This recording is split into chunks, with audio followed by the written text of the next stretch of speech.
Bahaye ikaze bayobozi bayibuka mu mpande zitandukanye z'isi, nkaba nabatumiye uyu munsi ngo tuganire uko murimo mutegura kwibuka ku nshuro ya 27 Jenoside yakorewe Abatutsi. Mbere y'uko dutangira ikiganiro, nagira ngo mbwire abatwumva, abatumirwa banjye, harimo Murangira César uri mu Busuwisi, uyobora ibuka mu Busuwisi. Hakaba Shimye Janson uyobora ibuka muri Amerika. Hakaba Christine Safar uyobora ibuka mu Buholande. Hakaba Jacqueline Mukandanga Blam uyobora ibuka mu Budage, na Naftali Ahishakiye uhagarariye ibuka mu Rwanda. Turi kumwe kandi na Etienne Nsanzimana uhagarariye uyobora ibuka y'Ubufaransa. Akaba kandi ibuka France ari nayo iyoboye ibuka Europe. Ibuka Europe ikaba ari umuryango ugizwe n'amayibuka yose ari hano mu Burayi. Nkaba rero nishimiye kuba ndi kumwe namwe kugira ngo tuganire nk'uko natangiye mbivuga, uko murimo mutegura kwibuka ku nshuro ya 27 Jenoside yakorewe Abatutsi. Twakagombye kuba turi 8, ariko hari perezida wa ibuka Belgique, Félicité Ryamukuru, utabashije kuboneka, ariko igihe yashakira kuza turaza kumwakira. Yavuze yuko ashobora gukererwa.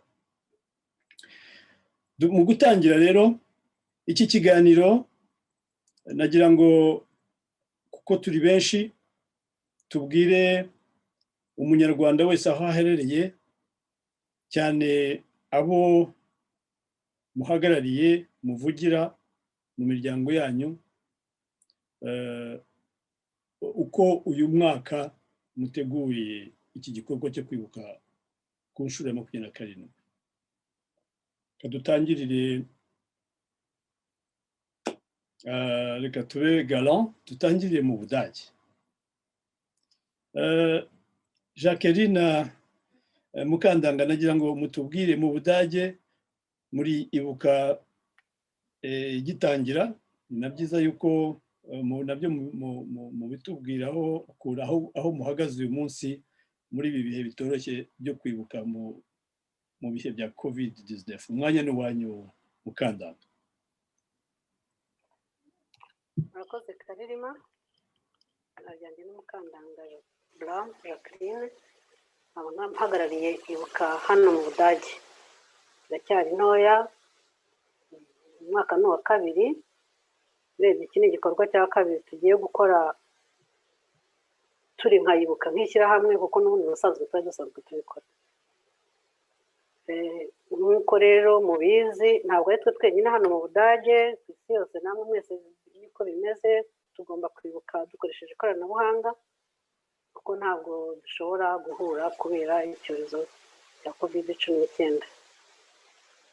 Igikorwa cyo kwibuka tugifatanije, ibuka ishyirahamwe tugifatanije na ambasade yacu hano mu Budage.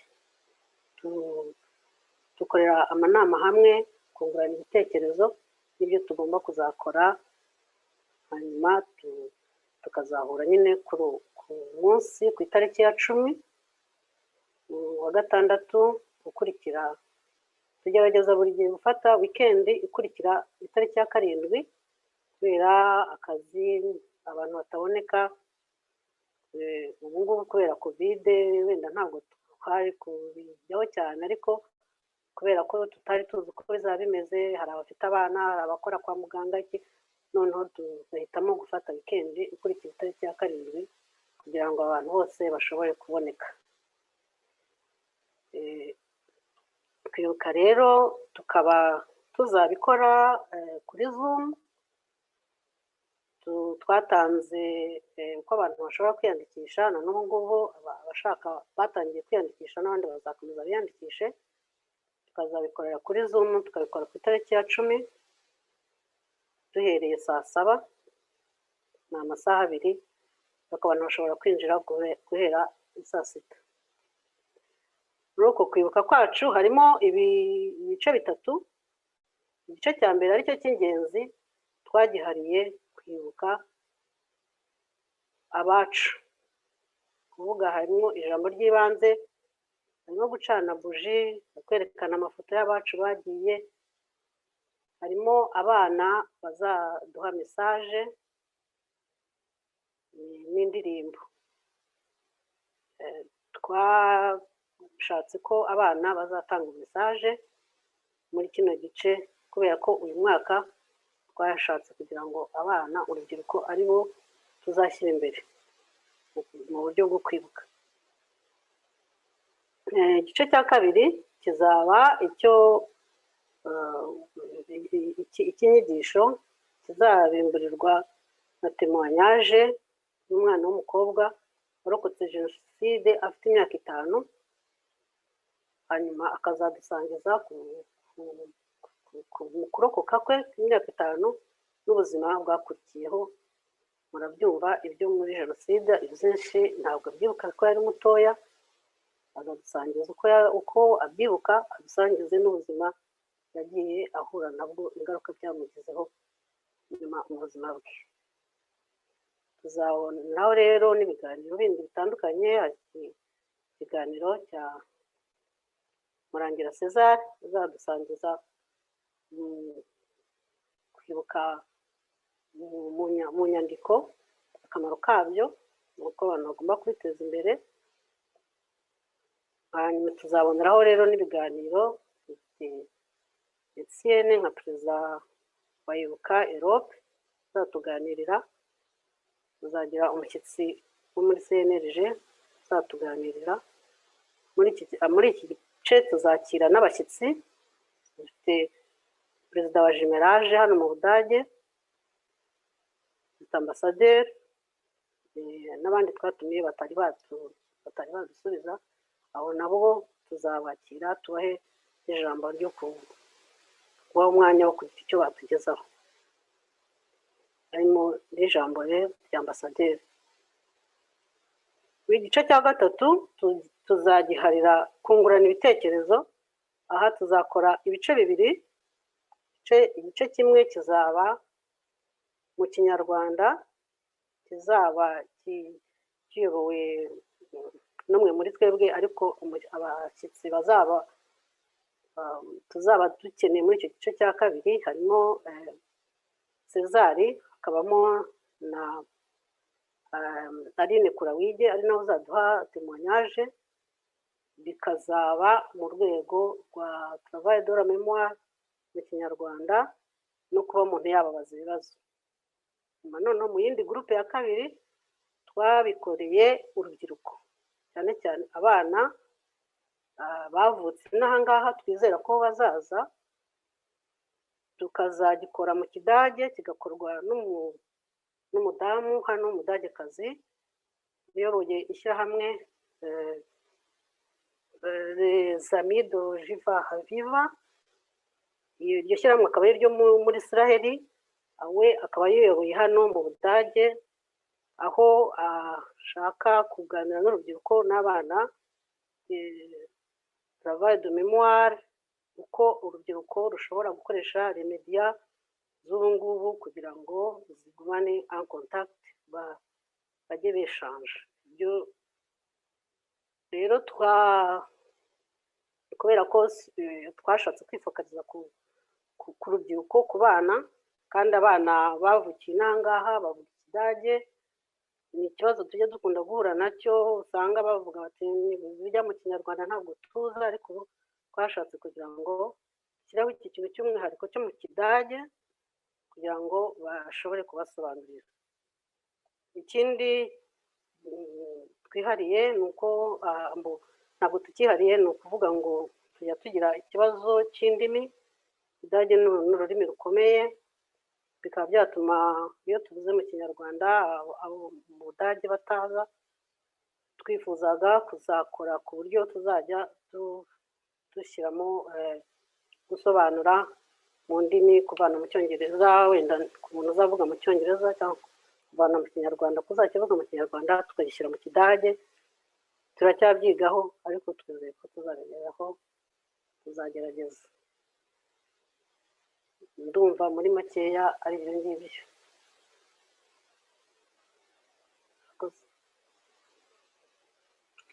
murakoze Mukandanga, perezidante wa Ibuka mu Budage, maze kutubwira gahunda zanyu uko zimeze. Birumvikana ko umunsi mwawuteguye neza kandi mutekereza n'urubyiruko, mukaba hari ibizakorwa mu ndimi urubyiruko rwavukiye aho ngaho rukahakurira rwumva, n'ibizakorwa mu buryo busanzwe, kandi birerekana n'uburyo mufatanya n'andi mayibuka ko abatumirwa banyu harimo na bagenzi bawe bayobora, muzafatanya gutanga ibiganiro n'ibintu umuntu yakwishimira. Reka tunyarukire rero mu Buholandi, Den Haag. Christina Safari uyobora Ibuka mu Buholandi, gahunda yanyu iteye ite? Murakoze Karirima kumpa ijambo kugira ngo mbagezeho uko turiho dutegura kwibuka 27 tubigeze kure. Dufatanyije na ambasade y'u Rwanda hano mu Buholandi, tukaba tuzakora uwo muhango ku itariki 7 z'ukwa 4 saa 9 kuri YouTube live. Hakazaba dufite abatumirwa, dufite umutumirwa ari we ambasaderi w'u Rwanda mu Buholandi, Olivier Jean Patrick Nduhungirehe. Tukaba dufite umutumirwa witwa Paul Heitz, akaba ari umunyamabanga mukuru muri Minisiteri y'Ububanyi n'Amahanga mu Buholandi. Tukaba dufite na Carmen Agius, perezida w'urwego rushinzwe kurangiza imanza z'inkiko mpanabyaha ERMCT. Hakaba hazabaho n'ijambo ry'umukuru wa Ibuka uhagarariye Ibuka ari we jyewe, bikazaba ku itariki 7. Hanyuma kuri iyo gahunda hateganyijwe n'ubuhamya bw'uwarokotse Jenoside yakorewe Abatutsi ari we Naira Clarisse. Hanyuma hakaza gushyirwaho abantu bahagarariye, abambasaderi bahagarariye ibihugu byabo hano mu Buholandi, bose bazacana urumuri rw'icyizere bari kumwe n'inshuti z'u Rwanda, ndetse natwe twese abanyarwanda tubinaha tuzacana urumuri rw'icyizere. Hanyuma nyuma y'ibyo tukaba dufite konferanse izaba ku itariki 17 z'ukwa 4. Konferanse yatumiwemo abantu bakomeye. Hazaba konferanse ivuga ku ipfobya rya Jenoside yakorewe Abatutsi.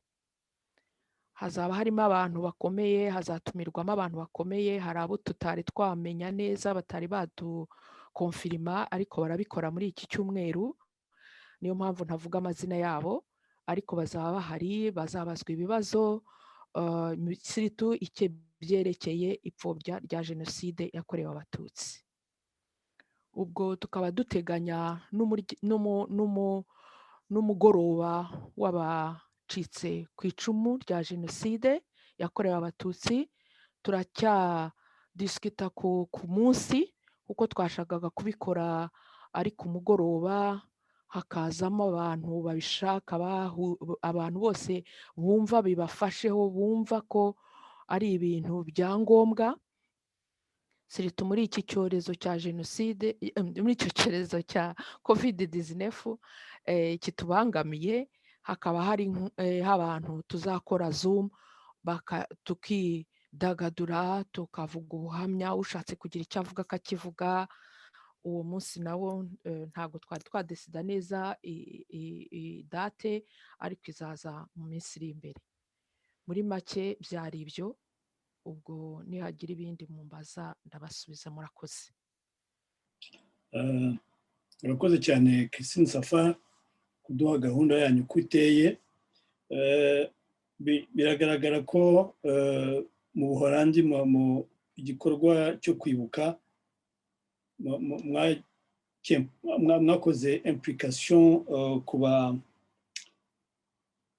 mwatumiye abantu bahagarariye ibihugu byabo, imiryango mpuzamahanga. Ni ibintu byiza cyane. Ni bumwe mu buryo bwo kuvuga amateka ya jenoside yakorewe abatutsi mu buryo bwagutse kandi bwimbitse. Nk'abo b'ambasaderi bose kugira ngo afate urumuri yarucane rw'icyizere, agomba kumenya impamvu afashe urwo rumuri. Biba bifite icyo bivuze ku bihugu bahagarariye no ku bihugu no ku gihugu barimo no ku muryango wayibuka. Ni umuntu rero kwishimira kuko ibyo arimwo n'ibyemezo afata birerekana yuko muba mwamweretse ukuri kw'ibintu kwabyo, akaba n'umwe muri mwe mu bazitabira umuhango wo kwibuka ku nshuro ya 27 jenoside yakorewe abatutsi. Turagushimiye rero kuba uduhaye ishusho y'uko muzibuka mu Buholandi. Nagira ngo duhe ndahera mu Busuwisi, muri Amerika, mu Bufaransa. Reka duhere muri Amerika. Steven arihangana. Umwanya n'uwanyu. Nshimye Janson uhagarariye ibuka muri Amerika. Nawe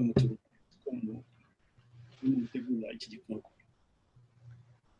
Murakoze Karirima, kandi murakoze abantu bose turi kumwe muri kino kiganiro n'abari butwumve.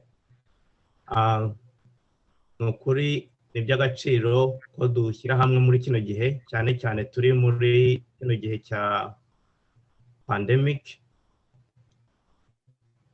Kwibuka ni igikorwa tugomba gukora kandi tugashyiramo imbaraga cyane. Ni nako byagenze hano muri Amerika, hagiyemo imbaraga. Turashimira abantu bose dufatanya, cyane cyane abayobozi ba diaspora muri Amerika. Kandi twari dusanzwe twibuka mu myaka yashize, nayibuka itarabaho.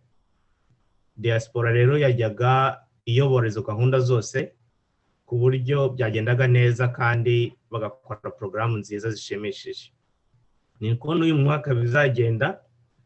Ibuka dufite amatariki twafashe 2, ariko diaspora nayo yagiye ifata indi amatariki bitewe n'ahantu abantu batuye, kuko dufite communauté zigera kuri 26 zibuka kandi ziba ziyobowe na diaspora, ku buryo twebwe mu mikoranire yacu tugenda dufatanya muri ibyo bikorwa. Kandi tugashimira ambasade cyane ko iduha umurongo kandi ikaduha ibyo dukeneye kugira ngo icyo gikorwa kigende neza. Mu bigaragara rero, ejo bundi ku itariki 7 z'ukwa 4, ambasade ni itariki ikoraho buri gihe kwibuka jenoside yakorewe abatutsi. Iyo tariki ntabwo yahindutse. Ambasade zakora icyo gikorwa kandi hazaba harimo abantu benshi, baba abanyarwanda cyangwa n'inshuti z'u Rwanda. Twese tuzaba twabukereye. Bizabera kuri Zoom, bizabera kuri YouTube channel. Mbese tuzabikora virtual, ntabwo tuzahura amaso ku yandi kubera ingorane zako. Ku itariki 30 z'ukwa 4 hazaba ijoro ryo kwibuka, byateguwe na Ibuka Amerika nyine. Iryo joro ryo kwibuka rizaba ririmo cyane cyane abacitse ku icumu, ku buryo azaba ari igikorwa kizatangira nijoro hano mu masaha yo muri Amerika. Bizaba ari saa 3 za nimugoroba ku isaha ya New York. Ubwo bizaba ari saa 9 z'ijoro ku masaha yo mu Rwanda. Iryo joro ryo kwibuka rero tuzarigiramo ibiganiro byinshi, tuzarigiramo abatumirwa benshi, bimwe ku buryo nabonye tugiye tubihuriyeho zindi zayibuka. Hari aho tuzagira n'ikiganiro cyo ku kamaro ko kwandika cyangwa gukora ibintu biri perimana tuzasiga igihe tuzaba twebwe tutakiri ku isi, abantu bazajya basoma amateka yacu. Icyo kiganiro cyabayeho kugira ngo dukangurire abacitse ku icumu kwandika, kugira ngo tugire amateka azwi kandi y'ukuri kandi yanditswe n'abantu bayabayemo. Uko hari igihe abantu bajya batwandikira amateka noneho ugasanga barayayishe cyangwa barayayobeje, ugasanga noneho jenoside yakorewe abatutsi bayivuze ku buryo itari. Ari nayo mpamvu dukangurira abantu benshi bashoboka kwandika amateka yacu cyangwa kwandika ubuzima bwabo kugira ngo buzaze ari umwimerere ariko byagenze. Ubwo muri icyo kiganiro twatumiyemo abantu bashoboye kwandika ibitabo bazanadusangiza ubunararibonye bwabo muri urwo rugendo. Harimwo abatumirwa benshi bazavuga, abanyacyubahiro benshi bazavuga. Mu by'ukuri kizaba ari ikiganiro cyangwa rizaba ari ijoro ryo kwibuka, ariko tuzaniniguriramo tukavuga n'abacitse ku icumu bakagira umwanya wo kuvuga. Mbese bizaba ari ibintu byiza cyane. Ku munsi ukurikiyeho ku itariki ya 1 z'ukwa gatanu hazaba umunsi wo kwibuka. Umunsi wo kwibuka wo uzaba mu Cyongereza kuko ijoro ryo kwibuka ryo tuzarikora mu Kinyarwanda. Umunsi wo kwibuka ku itariki ya 1 z'ukwa gatanu twibuka jenoside yakorewe abatutsi tuzarikora mu Cyongereza nk'uko nari maze kubivuga.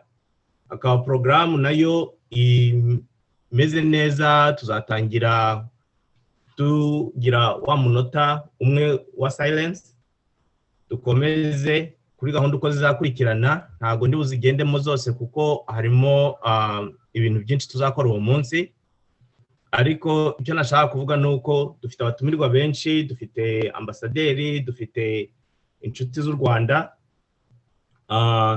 hakaba abantu bazatuganiriza barimo nka Senateri Antoine Mugesera, n'abandi. Hakaba n'ikiganiro tuzagiramo hagati kizaba kivuga ukuntu jenoside yahungabanyije abantu mu mutwe.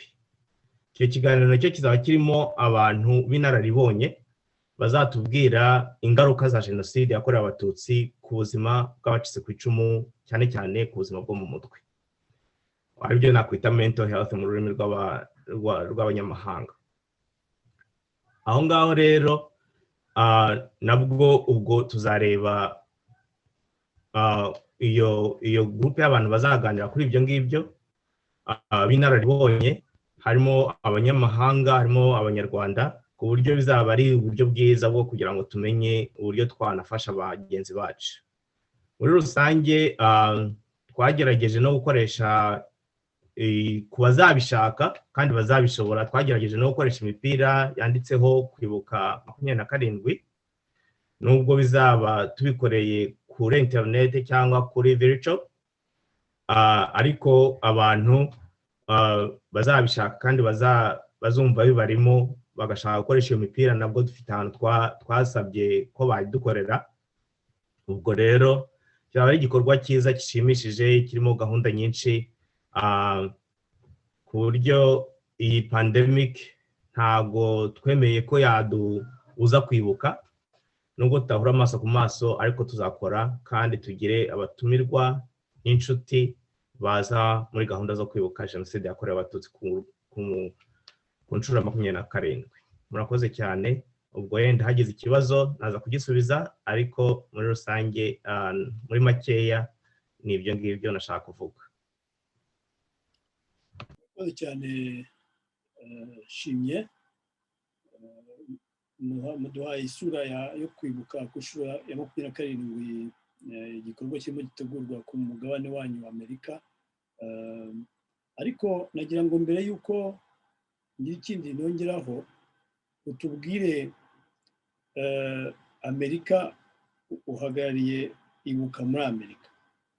Ubu ngubu ni twamenya ko Amerika ni nini cyane, mukora gute muri makeya kugira ngo umuntu uza kumva iki kiganiro amenye perezida wa ibuka muri Amerika, amashyirahamwe cyangwa se ibuka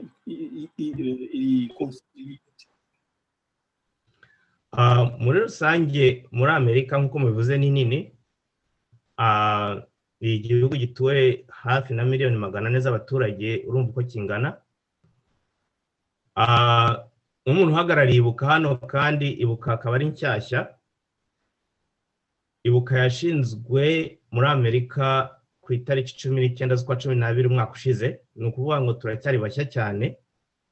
Hari abamambure bamwe tutaranabona, bataranabimenya kubera ari nshyashya. Ari nayo mpamvu dukangurira buri muntu wese uzi abamambure bacu batazi information y'uko ibuka ihari, kugira ngo babe bafasha kugira ngo bazane bagenzi babo dufatanye. Bashobora kunyandikira cyangwa bakandikira undi muntu uri muri executive. Perezida ni njyewe, umunyungirije yitwa Edith Mugiraneza atuye California. Umusekretari wacu wayibuka hano yitwa Apollinaire, aba muri Maine. Umubitsi wacu yitwa Divine, atuye muri Maryland. Iki gihugu rero uburyo kingana n'uburyo n'abaturage ari benshi, ni ukuvuga ngo turacyashakisha uburyo tumenyana, tukabona za contact, dufite WhatsApp duhuriraho, turimo no gukora website. Nitugira amahirwe izarangira vuba. Mutubwire ukuntu gahunda twifokalize kuri gahunda y'ejo bundi. Gahunda y'ejo bundi rero, ubwo nibyo nashaka gusobanura, nuko tuzasharinga cyangwa tuzatanga information zo kwibuka kuri za social media. Nitumara kurangiza programu mukorera muri zingahe, mukora gute gahunda? Urakoze cyane Karirima. Dukorera muri leta zose. Nitumara kugira fondasiyo ikomeye, tuzatangira kugira ibyo twita regional unit. Ubwo no kuvuga ngo ibuka izagira nka branch. Tube dufite ibuka mu rwego rw'igihugu, ariko tugenda nk'ama state nka 5 cyangwa 6 ahurira hamwe nanone agakora ibuka yayo yigenga mu buryo bw'imikorere, ariko nanone ikaba ikorana na ibuka mu rwego rw'igihugu. Kuvuga ngo rero ubu ngubu turacyakorera hamwe muri za leta zose, ntabwo turagira izo regional unit cyangwa izo ibuka ntoya hagati. Uzasanga ko leta nk'eshanu cyangwa enye zizaba zihuriye hamwe zigakora ibuka yazo, ariko kubera tukiri muri leta yo kwiyubaka no kumenyana no gushaka abamambure tutafite contact, kugira ngo tumenyane, noneho tumare kugira ibuka imwe Amerika nini, noneho tubone uko twigabanyamo bitewe n'umubare w'abantu bagiye batuye hamwe, noneho abegeranye bafatanye mu bikorwa bakora. Ubwo rero muri rusange ubu ngubu turakorera muri leta zose icyarimwe, ku buryo niyo tariki yo kwibuka jenoside yakorewe abatutsi kuri 30 mu ijoro ryo kwibuka izaba ari amayeta yose. No ku itariki ya mbere nabwo azaba ari amayeta yose, ariko hagati aho ngaho hari na community zigera kuri 23 nazo zizajya zikora ibikorwa byo kwibuka ziyobowe na diaspora, noneho zikaba zibikorera muri za community zabo ku buryo no ku matariki bagiye bagena. Murakoze cyane. Igisubizo ni ahubwo cyumvise neza cyane. Murakoze Rwose birashimishije kumva buryo mwiruganiza ku buryo mushaka ko ibuka yaguka mu buryo ubwo ngubwo umaze kutubwira. Hari ikintu mbere y'uko mba ijambo Etienne Nsanzimana mu Bufaransa, hari ibintu bibiri mwavuze we na Safari Christine uri mu Buholandi, muvuga muti ibintu ni byiza cyane, tuzibuka ibintu bizaba ari byiza cyane. Ahangaha biragaragara yuko ni commentaire nshaka gukoraho, kwibuka ntabwo ari akababaro. Mu magambo yanyu birumvikana, ntabwo kwibuka ni ukwibuka abacu, abanyu, ku buryo harasohokamo ngo mwishimiye kubikora ibyo bintu. Safari ati tuzaba twishimye twibuka abacu, nawe uti ibintu bizaba ari byiza cyane. Iryo jambo rigaruka, hari umuntu ushobora kumva yuko kwibuka ari ukurira gusa, ariko iyo wibuka uburyo wabanye n'abatakiho bishwe cyangwa se nawe uburyo wabayeho ukanarokoka, aho kukubabaza hazamo ikintu cyo gushaka kubaho. Niyo magambo numvise, niyo commentaire nashaka kuvugaho, kuko c'est très important. Ni byiza kumva muvuga ko mutatwawe n'akababaro. Reka noneho tugane, sinzi niba hari icyo nibeshyeho. Oya, ntacyo wibeshye. Karirima, nakongeraho akantu. Yego Christina. Muri make impamvu tuvuga ko tubyishimiye, kubera ko ibuka n'ubu ngubu insanganyamatsiko murayizi, ni ukwibuka twiyubaka. Ntabwo kwibuka abacu bagiye tukibyita agahinda, ahubwo turarwanira kubikomeza kugeza ku buvivi n'ubuvivure, kandi tukibuka twiyubaka. Ntabwo duheranwe n'agahinda, turakomeye, turi bazima, abasigaye tuzi icyo twasigariye. Niyo mpamvu rwose ngiye kwibuka ari ibintu mfata, ntabwo mbifata ko ari ibyishimo n'icyo, ariko nibuka niyubaka n'abanjye bose. Murakoze, nako nashaka kongeraho. Murakoze. Nibyo ni iyo umuntu yibuka abe agomba kwishimira ubuzima yabanyemo nabi kurusha kubabara, kuko ntabwo bakwishimira ko mubabara. Nshimye, sibyo? Nibyo rwose, ntacyo nakongeraho. Ibyo avuze nibyo, ko muri gahunda ni ukwibuka twiyubaka, kandi nicyo bivuze ko tuzaba tunezerewe ko turimo kwibuka abacu kandi twiyubaka. Murakoze cyane.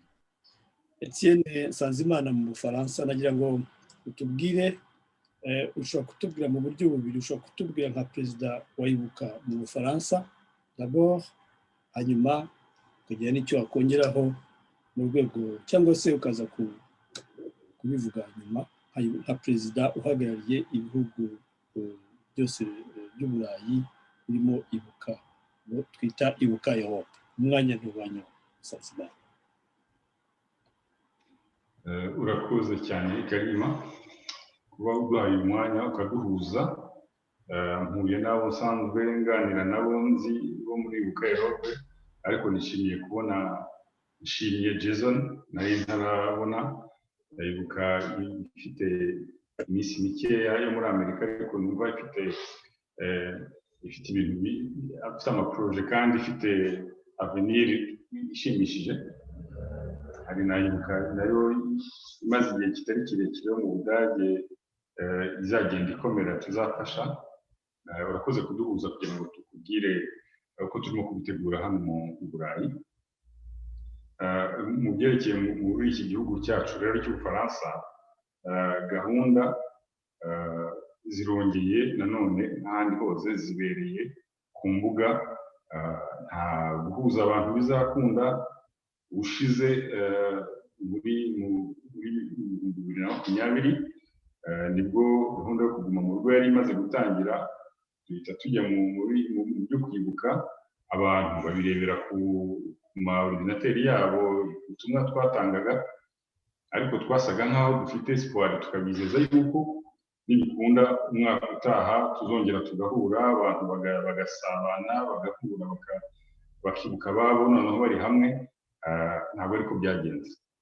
Icyorezo cyarakomeje, ubu nanone twarongeye turisuganya, turiorganiza, dukora amagahunda. Ubu twebwe ibya hano mu Faransa bizaba ku itariki ya 7 ya Mata. Porogaramu ukuntu imeze, twari tugeze kuyisangiza abantu, hari benshi muri mwebwe mwayibonye, ariko muzongera inabagarukeho iminsi yegereje, mubone ko ibibazo iki cyorezo cyateye cyo kuba tutabonana, hari ikindi kintu gishyashya byatwunguye, nuko dushobora kuzajya noneho twibukirana hamwe tukanabonana. Nicyo navuga ko akavantaje konyine karimo nuko ushobora kuzaba ibyo mu Budage, mu byo mu Suwisi nkashobora kuzabikurikirana, ibyo muri Amerika nkazabasha kubikurikirana, atari akaba aricyo kintu kizabasha gukasa ubwo bwigunge bwatewe n'iyi covid tumereye nabi. Twebwe rero hano gahunda ukuntu iteye nuko bizahera saa 4 za mu gitondo, tugahurira ku busitani bw'urwibutso bwo muri Mairie de Paris baduhaye, bwagenewe kwibuka jenoside yakorewe Abatutsi. Akaba ariho tuzahurira, ariko abantu mbarwa. Gahunda zagiye zihinduka uko iminsi ikurikirana, batubwira ko noneho abemerewe ari 3, abemerewe noneho ari jyewe perezida uzajya gushyiraho indabo, ku buryo ubu ngubu ni ukugerageza kumenya niba hari abandi bantu baza baduherekeje, ariko ntabwo byoroshye. Ubwo rero ukuntu biteganyijwe ni uko saa 4 uko gahunda ikoze ni uko hazaba hari umuntu uhagarariye Mairie de Paris, hazaba hari ambasaderi w'u Rwanda mu Bufaransa François Xavier Ngarambe, hazaba hari umere wa 13e arrondissement, niho nyine hari urwo rwibutso, hazaba hari directeur wa Mémorial de la Shoah, noneho n'uhagarariye ibuka ari we jyewe.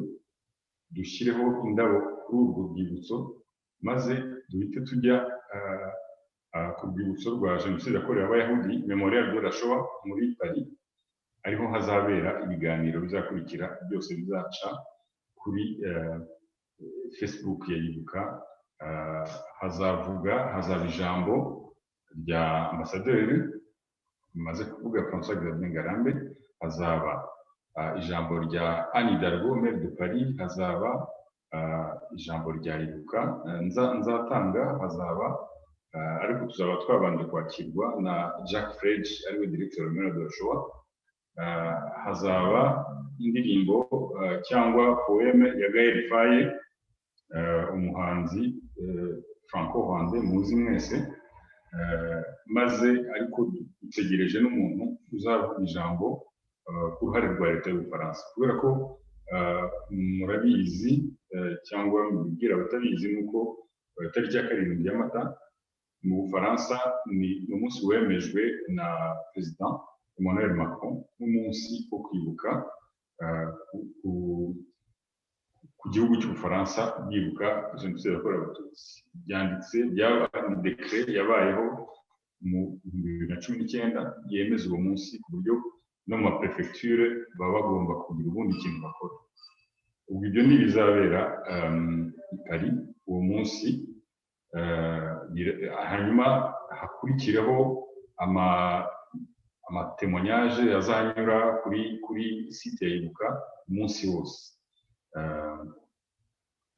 Nyuma rero turatekereza ko hazaba umugoroba wo kwibuka, abarescapés bakabasha guhura, ariko nk'uko na Safari yabivuze mu kanya, natwe turacyareba uburyo bizanyuramo, ntabwo turasesengura neza ngo tumenye n'umunsi tuhuze n'abantu, ariko ndibaza ko biramutse bibaye bitaba byerekeye abo mu Faransa gusa, n'abantu bashaka kuza kwifatanya nabo babikora. Nacyo nicyo cyiza cy'uburyo abantu bashobora guhura batagenze ibirometero byinshi. Nyuma rero tuzakomeza, kubera ko gahunda yo kwibuka ubundi murabizi ko ari iminsi 100 niko biteye. Twagerageje kugenda dushyiramo ibiganiro bizajya bihuza abantu. Ikizakurikiraho ni ikizaba tariki 9 cyerekeranye twise ngo déconstruire les discours négationnistes. Ni ukuvuga ko ni ukugerageza kurwanya imvugo zipfobya cyangwa zigabanya uburemere bwa jenoside, kizatangwa n'abantu bamwe muri mwe muzi, Hélène Dumas, historienne wanditse igitabo mu minsi ishize avuga ku mateka y'abana n'imvugo z'abana muri jenoside, Guillaume Ancel wari umusirikare igihe cya Turquoise wanditse igitabo avuga ukuntu byagenze bitandukanye n'ibivugwa bindi na leta y'Ubufaransa, noneho na François Graner wa Association Sulby nawe wanditse ku ruhare rw'Ubufaransa muri jenoside yakorewe Abatutsi. Abo nibo bantu twatumiye kuri iyo table ronde izaba tariki 9, nayo muzabona lien yayo mubashe kuyikurikira. Bizadushimisha abantu benshi bayikurikiye kubera ko hari nibaza ko hari ibyo benshi bazi, ariko niyo abantu ubahaye umwanya bakisanzura bakaganira, noneho kandi ari mu gihe cy'icyunamo bashobora kubongerera ubumenyi ku bindi mutari muzi. Hazakurikiraho itariki ya 11 ya Mata, tuzagerageza guhuza amashyirahamwe y'abantu nakwita ko duhuje ibibazo, tukareba ubufatanye buba mu bantu bakuye n'ibyago bya jenoside. Abantu bahuye na jenoside harimo Abarmeniens, Abayahudi. Tuzagerageza icyo twise teme yitwa lutter pour l'universel, mener son combat, celui des autres et celui de l'humanité.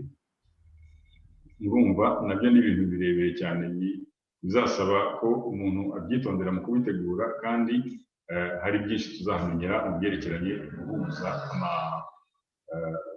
guhuza amalite yacu. Hanyuma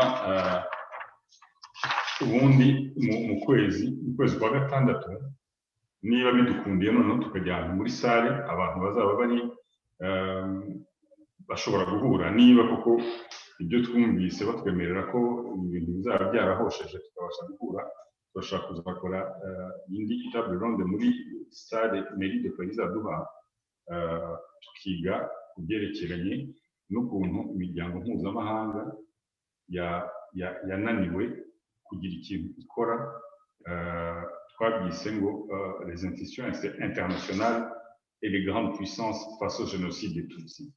Tugatumira abantu b'inzobere mu bintu byerekeranye n'iyo miryango mpuzamahanga, bakashaka gusesengura ikintu cyananiranye n'ikintu cyayigoye kugira ngo jenoside ibashe kuba nta kintu bakoze, bikazaba byaviramo n'amasomo n'ibindi bihugu n'ukuntu bishobora kuzagenda n'ubutaha.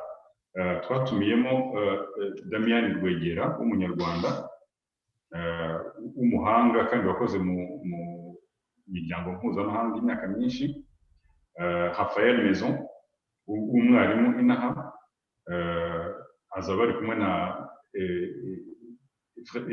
na Frédéric Ancel, niwe uzagerageza kuyobora ibyo biganiro, w'umugeopolitologue. Hanyuma dukomezeho table ronde yindi uwo munsi le 5 juin, noneho yerekeranye les médias, ukuntu mu binyamakuru na négationnisme mu binyamakuru n'ukuntu ishobora kurwanwa. Twatumiyemo Mediba w'umuredacteur en chef muri jeunafrique.com, Jean-François Dupaquier nawe w'umunyamakuru, Patrick de Saint-Exupéry w'umureporteri umaze kwandika igitabo mu minsi ishize mwakurikiranye cyitwa La Traversée, asobanura atembera muri Congo agakora ubushakashatsi bwavuyemo kuvuga ko ibyo abahakana jenoside bakora kwitwaza bavuga ko habaye indi jenoside muri Congo. Avanaho igitabo akoresha ubushakashatsi bwe yerekana ko ibyo bintu bitabayeho. Hazaba n'uwitwa Fabrice Arfi wo muri Mediapart. Icyo kiganiro kizaba kiyobowe na Jessica Gerondard Mwiza uri visi perezidante wa Ibuka dukorana hano mu Bufaransa. Ibyo rero bizasozwa ku itariki ya 20 y'ukwa gatandatu no guhura n'umwanditsi witwa Jean Asfeld wanditse ibitabo byinshi ku Rwanda ariko umaze gusohora icyanyuma cyitwa ngo La Tout Sauté. Azaba aganira n'umujournaliste wa hano kuri France Intellectuelle Léa Salamé. Ibyo bizabera kuri Memorial de la Shoah, ni ukugira ngo bazaganire amubaza ibibazo asobanure kuri icyo gitabo cye, nyuma noneho haze kuba amagambo y'abacitse ku icumu nabo bazaza aho ngaho baherekejwe na Amélie Chappelle wa Nantes, umusipologe w'umunyarwandakazi, baganire n'abaresikape. Nicyo kintu kizasoza gahunda yo kwibuka mu Bufaransa. Karirima wavuze ngo nze kuvuga iby'iwacu hano ariko ngire n'icyo mvuga ku byo muri Europe, ariko ndumva kubera ko wagize bakoze ibintu byiza ukabatumira bose ibyabo, ndumva twari twatekereje hagati yacu kuzakora ikintu cyerekeranye na Ibuka Europe duhuriyeho muri izo gahunda zo kwibuka, ariko turacyabinonosora kandi uzahita ubimenya n'ibindi bigendo. Murakoze cyane. Urakoze Etienne Nsanzimana, perezida wa Ibuka mu Bufaransa, akaba na perezida w'umuryango uhuje Ibuka zose zo mu Burayi. Impamvu ngaruka kuri ibi ngibi byo kuba umuryango w'Ibuka mu Burayi ni uko bifite icyo bivuze ko iri niyo fait la force. Et puis umuntu yumvise gahunda yawe yanyu mu Bufaransa, sinzi umuntu duherutse kuganira tuza gusanga dusoza ikiganiro cyacu twibutse ko amateka ya jenoside yakorewe Abatutsi igice kinini kirimo culture française. Donc ni ukuvuga abantu benshi biyempuritse muri jenoside yakorewe Abatutsi ni igice cya francophonie, ni Ubufaransa n'Ububiligi. Ugasanga ibitabo byinshi byandikwa biri muri ako gace, ugasanga impaka abantu bagize uruhare rukomeye baraho ngaho muri ako gace ka francophonie mu Bubiligi no mu Bufaransa, ku buryo n'umuntu wandikaga igitabo muri Amerika akavuga ati ariko ndashaka ko kizasomwa no ku mugabane w'Uburayi, aho jenoside yateguriwe. Urebye hari ipfundo jenoside mu Burayi, hafitanye Uburayi buvuga igifaransa bufitanye ipfundo n'amateka ya jenoside yakorewe Abatutsi. Ibyo ntabwo umuntu yabitindaho. Niyo mpamvu rero wumvise gahunda yanyu ukuntu ari costaud, ifite abantu, abanditsi, abahoze ari abasirikare, abanyamakuru, inzibutso. Umuntu ahita nyine yumva yuko hari igice kinini kirimo gishaka kumenyekanisha impamvu Ubufaransa bwagize uruhare muri jenoside yakorewe Abatutsi. Bikaba rero ari gahunda yanyu umuntu ayiteze, ayishaka kuko kuzayikurikirana. Urakoze cyane rero Etienne Nsanzimana. Urakoze nawe. Reka tugane Naftali, ntabwo tumubona. Reka tugane kwa Murangira César muri Suisse i Genève. Umwanya ni uwawe Murangira César. Urakoze Karirima. Nagira musabe Naftali agaruke tumubone, ntabwo tumubona. Murakoze. Urakoze Karirima ku kiganiro waduteguriye kukadufasha kugira ngo tuganire ku byerekeranye na gahunda zo kwibuka ku nshuro ya 27 twibuka jenoside yakorewe Abatutsi. Mu Busuwisi twateganyije gahunda zitandukanye ku minsi itandukanye dufite amatariki 5 twahisemo tuzakoramo ibikorwa byo kwibuka ku buryo butandukanye. Reka mpere ku itariki ya 7 z'ukwa 4. Ku itariki ya 7 z'ukwa 4 dufite amahirwe ko hazabaho kwibuka imbere y'urwibutso twubatse twahawe n'umujyi wa Geneve. Urwo rwibutso rukaba ruherereye imbere y'ibiro by'umuryango w'abibumbye i Geneve. Uwo munsi hazaba ibikorwa bibiri byo kwibuka. Icya mbere kizaba mu gitondo guhera saa 4. Twagize amahirwe ko ubuyobozi bwa Geneve bwaduhaye uruhushya rwo gushobora kuba duhari twahateranira turenza abantu. Ubundi amategeko avuga ko ubu ngubu mu rwego rwo kwirinda covid ubundi ni abantu 15, ariko kubera ko iki gikorwa cyo kwibuka kidasanzwe hariho exception batanze, dushobora kuhateranira ku mubare w'abantu bashoboka bose dushatse.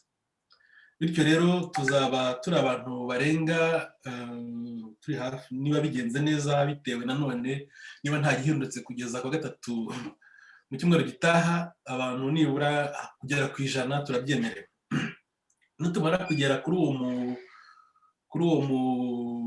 urwo rwibutso, tuzicara tuganira, tuzaba tuhari tuvugana n'abantu batandukanye.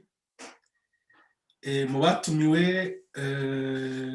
urebye twafashijwe na ambasade mu gutumira umuyobozi mukuru uhagarariye ibiro by'umuryango w'abibumbye Geneve uzaba uhari. Hakazaba hari ambasaderi birumvikana, hakazaba hari umukuru uhagarariye canton ya Geneve, ni ukuvuga Republique de Geneve. Hakazaba hari uhagarariye umujyi wa Geneve.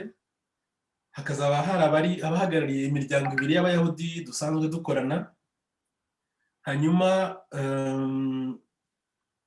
hari uhagarariye diaspora, hari uhagarariye n'umuryango witwa urunano b'inaha ngaha ukunda kwita ku rubyiruko no kumvikanisha umuco wa Kinyarwanda.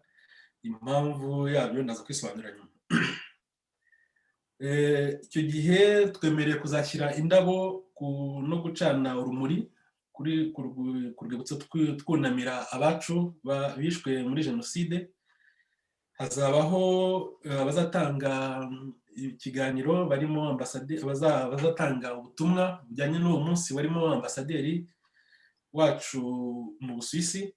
Hanyuma hajyeho uzahagarariye umujyi wa Geneve uzatanga nawe ubutumwa bwo kudushyigikira. Nyuma n'ijambo ry'uhagarariye abanyarwanda mu Busuwisi Yves Cyaka. Hanyuma ubundi muri iyo porogaramu yose hazaba hariho n'indirimbo zijyanye n'umunsi wo kwibuka zizaririmbwa n'urubyiruko mu Busuwisi. Nyuma y'iyo gahunda ya mu gitondo guhera saa 9, hari ikindi gikorwa kizabera muri office y'umuryango w'abibumbye Geneve. Ni igikorwa cyateguwe na ambasade na Loni, kuko Loni yemeye ko umunsi w'itariki ya 7 z'ukwa 4 ari umunsi wahariwe gutekereza no kwibuka ku ngaruka za jenoside. Ubwo rero iki gikorwa hazaba harimo uhagarariye ambasade yacu ariwe wanabiteguye, ariwe ambasaderi dufite hano, umukuru w'umuryango w'abibumbye i Geneve. Hakaba n'abandi batumirwa, nanjye n'uhagarariye ibuka mu Busuwisi uzavuga. Hazabaho umuvugo, hanyuma tuzumva n'ijambo ry'umuyobozi mukuru w'umuryango w'abibumbye Antonio Guterres. Ibyo byose rero byo bizakurikiranirwa online, ntabwo bizaba hari abantu basanzwe nk'uko dusanzwe tubikora buri mwaka. Ubwo gahunda yo ku itariki ya 7 ni uko iteye. Ku itariki ya 10 z'ukwa 4 dufite gahunda y'umugoroba cyangwa se ijoro ryo kwibuka. Dufite ikintu kizitabwaho cyane ni ubuhamya bw'abarokotse jenoside. Dufite babiri bazavuga ubuhamya, witwa Marie Providence Umutoni Ibo na Cyabakanga Anita. Hakaba dufite na Gatari Egide, perezida wa GRG, uzaba waje nawe kutuganiriza mu byerekeranye n'uburyo umuryango wa GRG uhangana n'ibibazo bijyanye n'ingaruka za jenoside, aduha nawe ubuhamya bwe. Hanyuma muri uwo mugoroba hazabaho kuganira, kuririmba indirimbo zijyanye n'igihe, kuvuga imivugo ijyanye no kwibuka, ku buryo twifuza ko byarangira n'abantu bagashobora gutanga ubuhamya buri spontane, tutateguye uko umuntu abyumva bimeze, nk'uko dusanzwe tubikora ubundi iyo byagize. Iki gikorwa cyo ku itariki ya 10 rero cyo nacyo ntabwo dushobora kugikorera muri sale inahangaha, kuko ntabwo byemewe muri sale, ntabwo wemerewe kurenza abantu 15. Ubwo cyo kizakorwa kuri Zoom. Ku itariki ya 25 dufite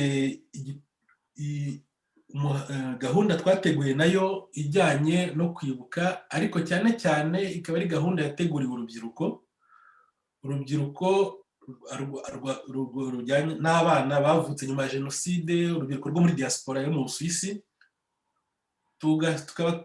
Akaba ari nabo bazategura icyo kiganiro, urebye nubwo turi mu nibo bazakora animasiyo y'icyo kiganiro, bitewe n'uko twifuzaga yuko batuganiriza uko bo bumva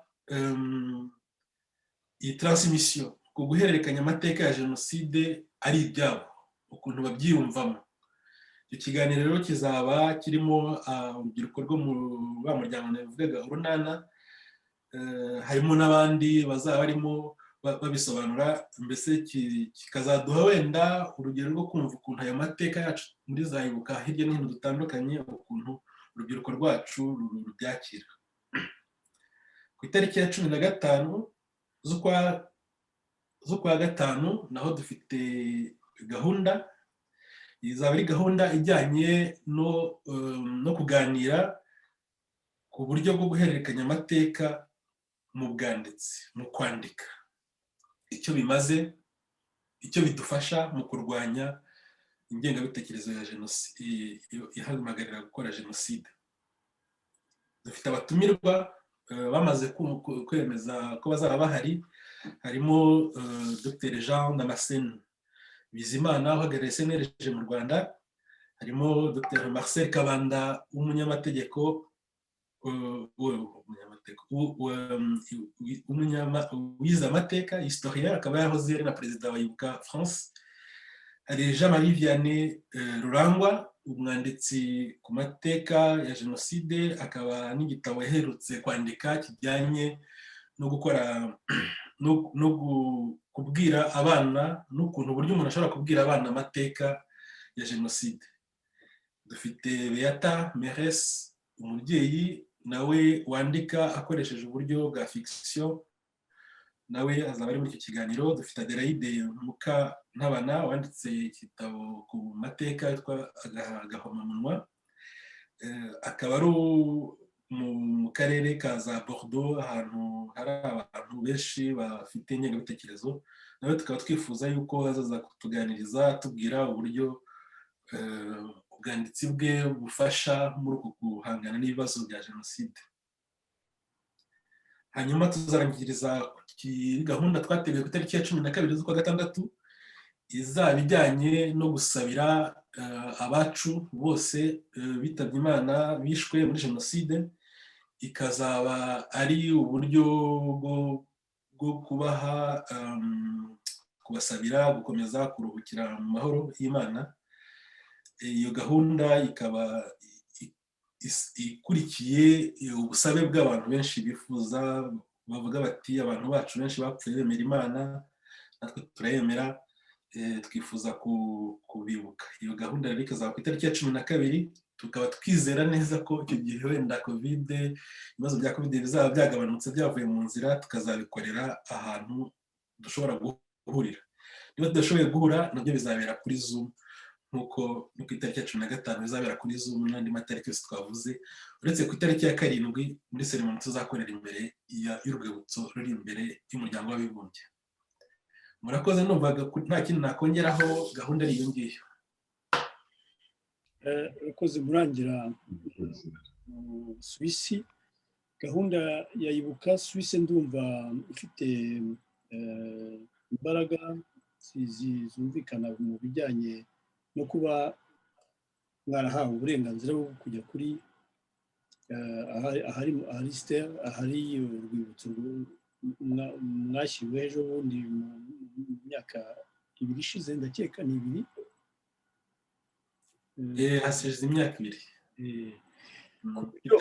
Ku gihe cyo kwibuka ku nshuro ya 25 nibwo twashoboye kubona urwo rwibutso. Nkaba nakongeraho ko mu Suwisi dufite Ibuka mu Suwisi imaze imyaka, uyu mwaka azahora umwaka wa 26. Mbese mu kwibuka akaba aribwo bwa mbere, ubu ngubu ari ubwa gatatu, ni ubwa mbere tugiye kwibukira kuri urwo rwibutso duhari twese. Ni ubwa kabiri ugerageje umunsi twarugwerekanye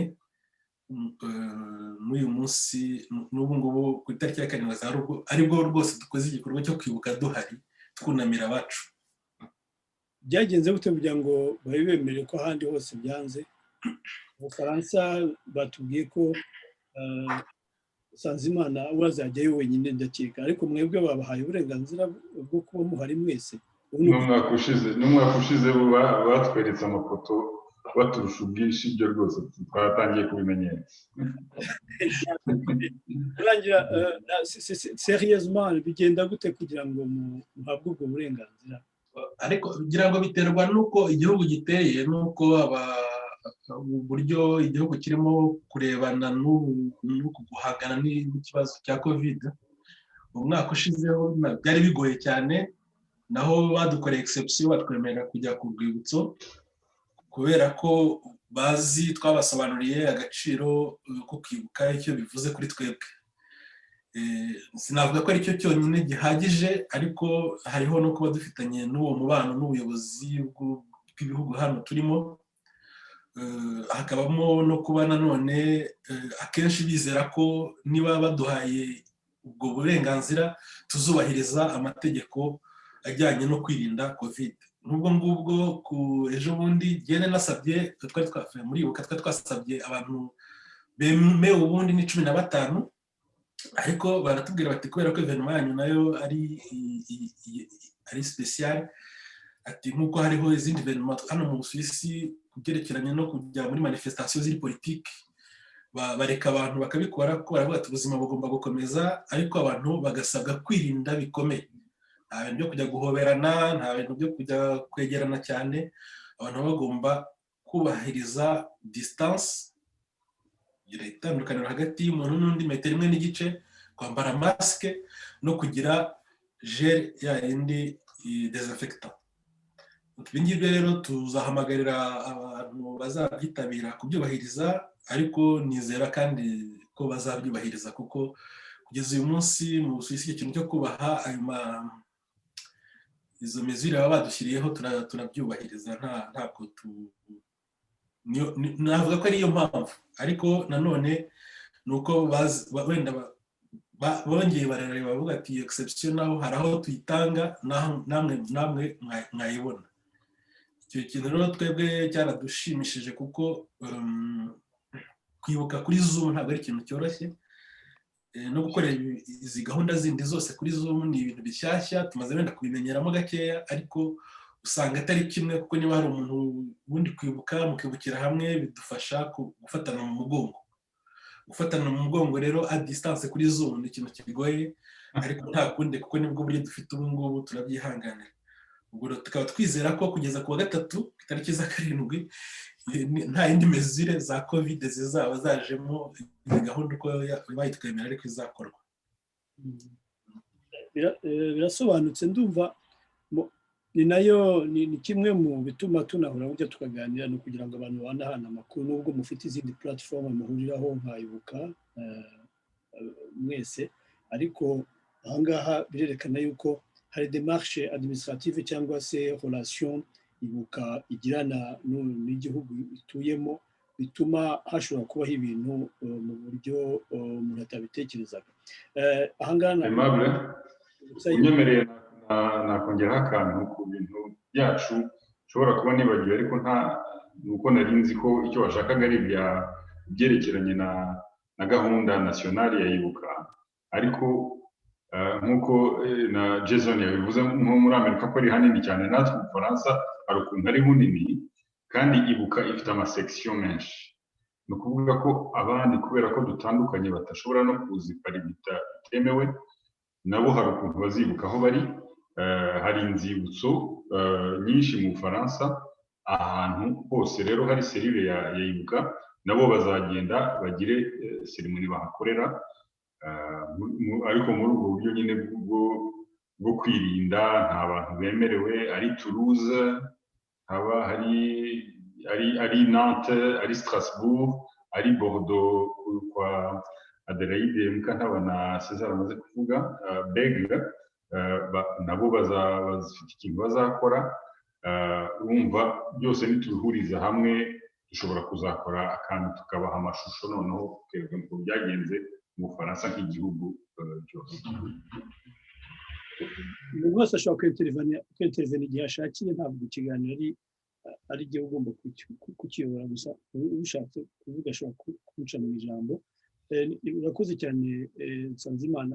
Nandi mvuga ni byiza kutwibutsa ko ari amasection yo mu Bufaransa ni menshi, ndongera kubigarukaho no mu nkuru nandika bigarukaho ko ni ikintu kidasanzwe uburyo Ubufaransa mwashyize inzibutso ahantu henshi hatandukanye mu buryo mu gihe kigufi cy'imyaka 20 hakaba hari inzibutso zirenze, ntabwo kane kuvuga umubare kuzirenza 10, kuko izo ngewe nakurikiye nagezeho zirenze 10.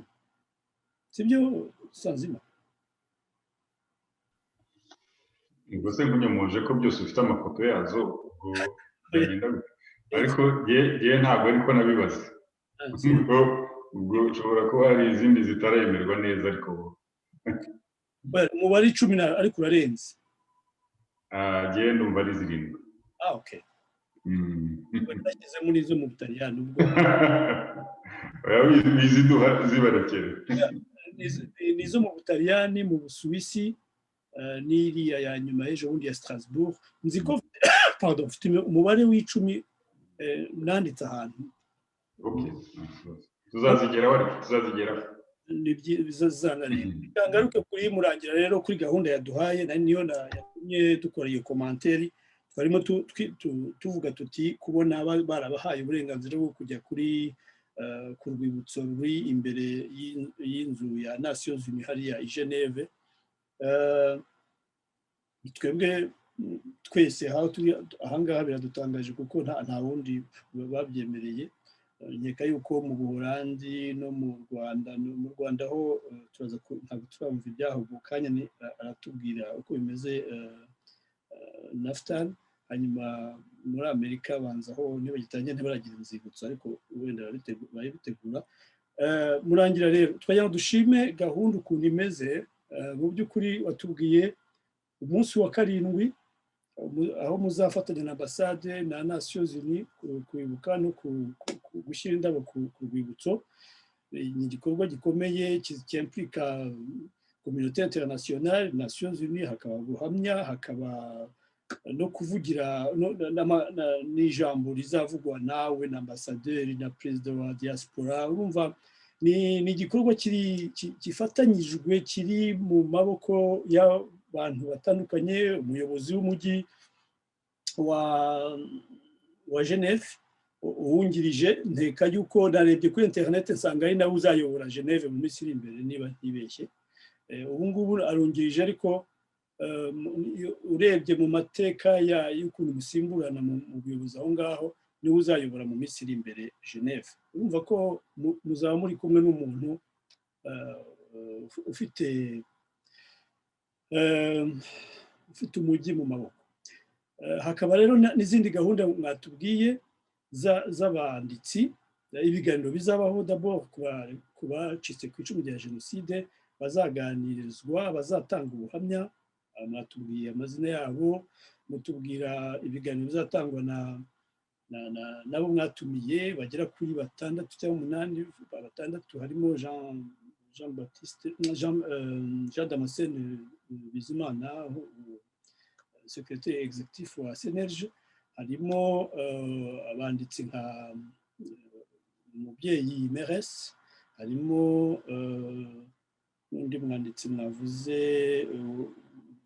Marcel Kabanda wanditse ibitabo kuri umuhistorien no inzobere mu mateka muri Canada, media di jenoside, yandika kuri idéologie ya mythique hamwe afatanyije na Jean Chrétien.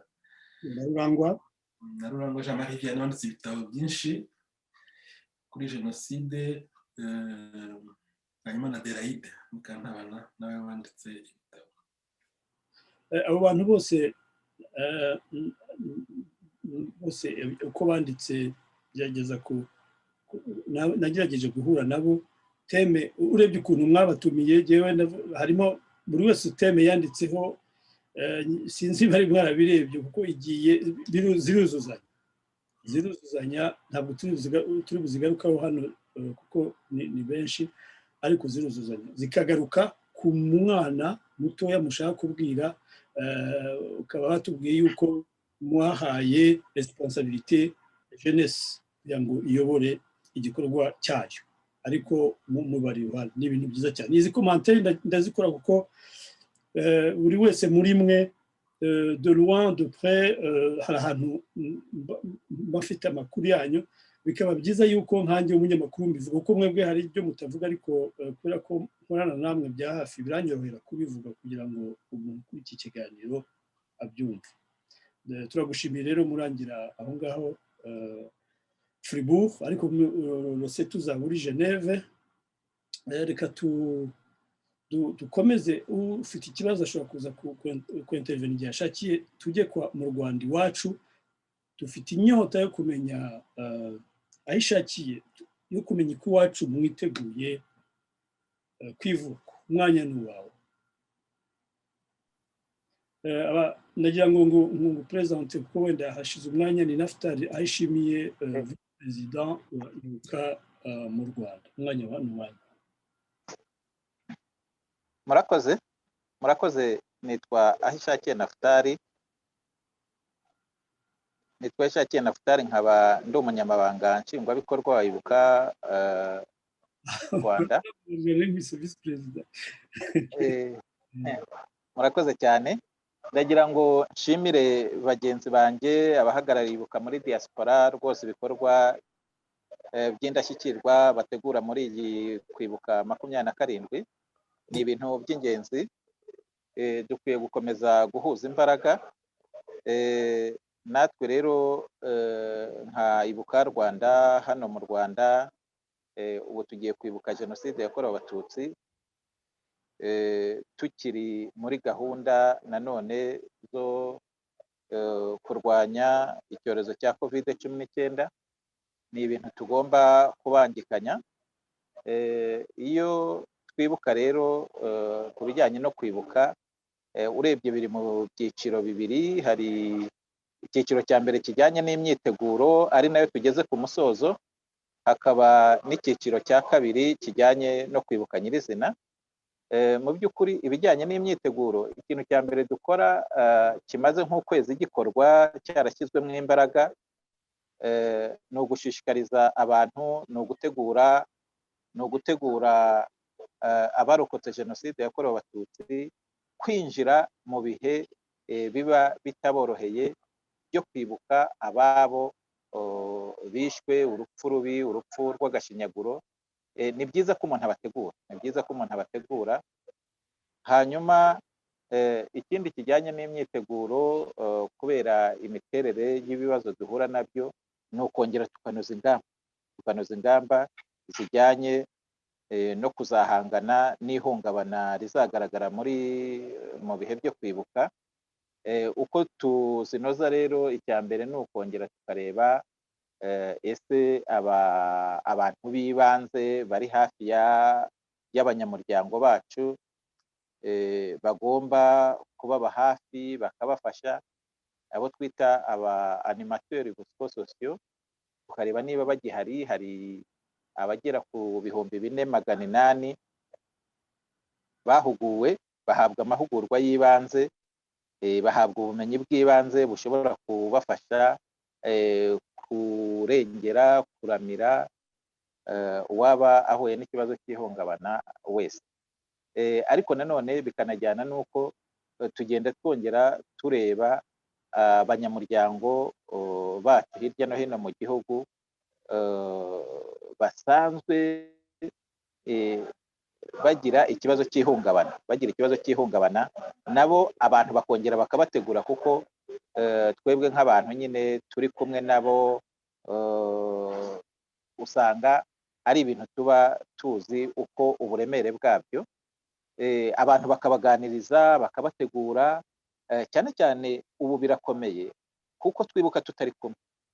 Umuntu ajya kwibuka agiye ku rwibutso, akajyana n'inshuti, akajyana n'abavandimwe, bakamuba hafi, bakaba bazi ikibazo cye. Ubu rero bisaba kugira ngo tumenye uwo muntu usanzwe ugira intege nkeya kwihungabana, ukamuganiriza hakiri kare, ukamutegura, noneho kugera n'igihe cyo iyo twinjiye mu cyunamo nyirizina ni ukumuba hafi. Ukaba ufite umuntu umuhamagara, umuntu urunguruka iwe, umuntu ugera iwe, akamenya ko uwo muntu yaramutse amahoro, yaraye amahoro, yiriwe amahoro, isaha ku yindi hakagira umuntu ukurikirana ubuzima bwe, kandi tukabona raporo.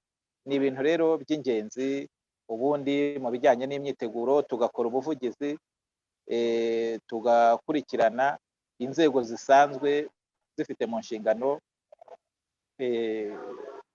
gushyigikira, gutera inkunga abarokotse jenoside, abantu bakanareba niba ubufasha bagenerwa nk'inkunga y'ingoboka, direct support, yarabagezeho, kugira ngo cya gihe gikomeye abantu bagiye kwinjiramo mu by'ukuri ntihagire n'ikibazo cy'imibereho cyiza gitsikamiye umuntu. Ibyo byose rero mu bijyanye n'imyiteguro tubirebaho.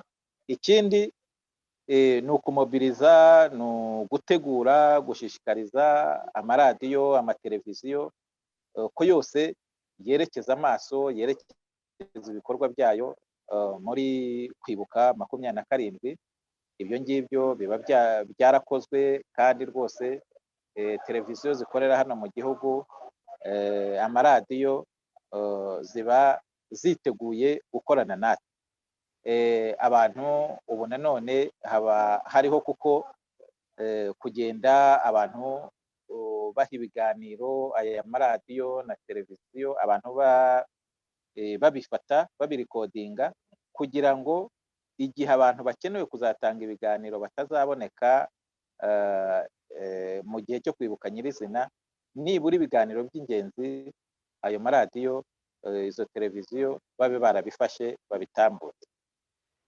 Ikindi haba harabayeho muri iyi kwitegura, habaho ibijyanye no gutoranya ibiganiro dukurikije aho tugeze, ni ibihe biganiro abanyarwanda bakeneye uyu munsi. Tukavuga tuti hari abana babyiruka, iyo ugiye kureba usanga umubare munini w'abanyarwanda ni abana bavutse nyuma ya jenoside yakorewe abatutsi. Ni abantu bakeneye kumenya amateka ya jenoside yakorewe abatutsi. Ibiganiro rero ku mateka ya jenoside yakorewe abatutsi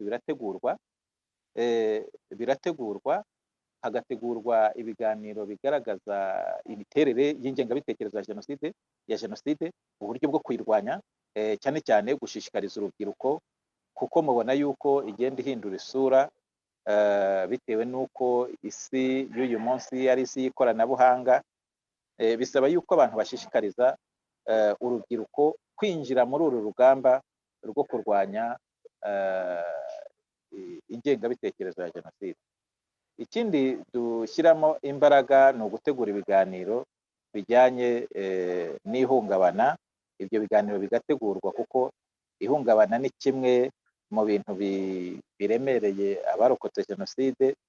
Niba mwarabibonye mu mwaka w'ibihumbi 2018 minisiteri y'ubuzima ibinyujije mu kigo cy'ubuzima RBC yateguye yakoze inyigo ku bijyanye n'ubuzima bwo mu mutwe, ariko byagaragaye ko 35% by'abarokotse jenoside babana n'ihungabana rikabije. Ni ikintu rero nk'imiryango y'abarokotse jenoside dukwiye gushyiraho imbaraga tugahangana nacyo n'ibindi. Ikindi nanone dukora muri iki gihe cyo kwitegura ni uko tugenda dushishikariza ibigo bya leta, ibyigenga n'ibigo mvamahanga kugira ngo mu gihe cyo kwibuka bagerageze kuba hafi igikorwa twita kuremera, gushyigikira, gutera inkunga abarokotse jenoside yakorewe abatutsi batishoboye. Ibyo rero ni ibikorwa ubu ngubu navuga yuko tugeze ku musozo ubu ku bijyanye no kwibuka nyirizina. Kwibuka nyirizina icyo navuga ni uko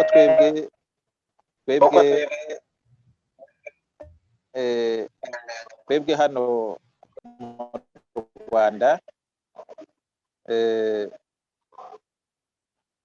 mu Rwanda ni ukwibuka mu gihe cy'iminsi ijana, kuko ni ukuva ku itariki ya 7 kugeza mu ntangiriro z'ukwezi kwa 7. Ikindi rero gikorwa ni uko tuba twashishikarije abantu ni uko muri iyi minsi ijana hari ahantu habereye ibikorwa by'ubwicanyi, ahantu hakorewe jenoside yakorerwaga abatutsi. Aho hantu haba hagomba mu bihe bisanzwe hajyaga hategurwa umuhango wo kwibuka. Ubu rero kubera yuko mu rwego rwo kwirinda icyorezo cya COVID-19 umuhango nyirizina utahabera wahuje abantu benshi, ariko ikizakorwa ni uko buri tariki buri hantu n'amateka ya jenoside yahabereye abantu bazajya bibuka mu buryo bw'ikoranabuhanga, bakoresheje Zoom, bakoresheje Webex, bakoresheje ubundi buryo bwose bwabafasha kwibuka. Ubu rero icyo gikorwa nacyo dushyira imbaraga mu kukinoza. Icya mbere ni ukuvuga umuhango wo kwibuka kuri mu buryo bw'ikoranabuhanga. Uko ugenda birumvikana haba harimo ubuhamya bw'uwarokotse jenoside yakorewe abatutsi. Icya kabiri haba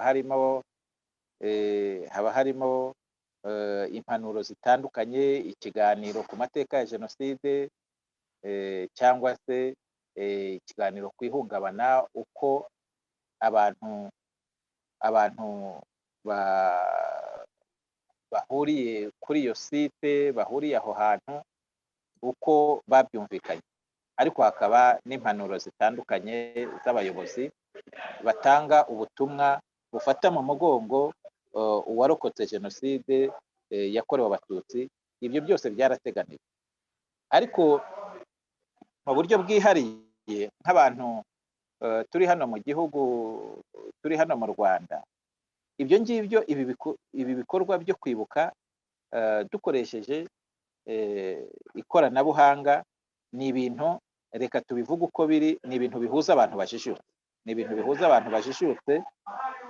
Ku buryo ni byiza yuko twagerageje kuvugana n'inzego, tubihuza na gahunda zo kwirinda icyorezo cya COVID-19. Abantu bareba uburyo hakoroherezwa aba babyeyi bacu, abakecuru, abandi bantu badafite ubumenyi, badashobora kwibuka kuri izi mbuga nkoranyambaga muri ubu buryo bw'ikoranabuhanga tuba dukoresha. Abo bantu rero bagahabwa amahirwe muri iyi kwibuka 27, bazahabwa amahirwe ko bo bashobora nk'umuryango. Ntabwo ari umuhango abantu benshi bashobora kugenda ngo bahurire ku rwibutso, ariko nk'umuryango abantu batarenga nka 15 bashobora kugenda bakajya ku rwibutso bagatwara indabyo, bagashyira indabyo ku rwibutso rubitse imibiri y'abantu babo, barangiza bashobora kuvuga isengesho bakahamara igihe gito, hanyuma bagataha. Ibyo rero nabyo biduha undi mukoro. Umukoro byaduhaye nuko ni ngombwa yuko aho hantu ku rwibutso hagomba kuzaba hari umuntu ubafasha igihe hashobora kuboneka ikibazo cy'ihungabana.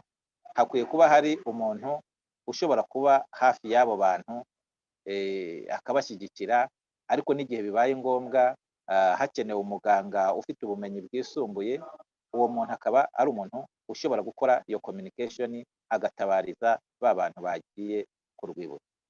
Urebye ibindi ni ukuzakomeza guhuza ibikorwa by'abantu, by'ibigo, byaba ibya leta, ibigo by'abigenga. Uyu munsi birimo kutubwira biti tuzagira gahunda yo kuremera, yo gushyigikira abarokotse jenoside yakorewe abatutsi batishoboye. Ubwo nabwo muri kwibuka 27 igihe cyose tuzaba duhari tubahuza, duhuza ibyo bigo n'imidugudu yo hirya no hino bakwiye gusura imidugudu batuyemo. Ibi bikorwa rero ku muntu waba twumva ni kubera uburemere bwabyo, kubera ubwinshi bw'ibikorwa, ikintu kibidushoboza nkayibuka n'imiryango yindi y'abarokotse jenoside yakorewe abatutsi yibumbiye muri Ibuka, ni uburyo umuryango wacu Ibuka wubakitse hano mu gihugu. Ni umuryango ukorera ku rwego rw'igihugu, ni umuryango ukorera ku rwego rw'akarere, ufite komite ku rwego rw'akarere, ku rwego rw'umurenge, ugakorera ku rwego rw'akagari, na imidugudu irimo abarokotse jenoside tukagiramo abo twita ba focal point, imboni cyangwa ijisho ry'uwarokotse jenoside. Usanga rero uko zino nzego zubakitse zidufasha kubonera amakuru igihe, natwe niba hari icyo gukemura tukagikemura hakiri kare. Urebye ni uku twiteguye. Ikindi ntavuze byinshi ni uko nguko kwibuka 27 izagenda, ni uko tuzitwara imiryango y'abarokotse jenoside yakorewe abatutsi hano mu Rwanda. Murakoze. Naftali Nayishakiye, umunyamabanga wa kwibuka mu Rwanda, murakoze kuduha ishusho y'uko igikorwa cyo kwibuka ku nshuro ya 27 kirimo gitegurwa mu Rwanda. Nkeka yuko twese uko turi aha ngaha bidufasha kubona iyo sura n'uburyo bugoye.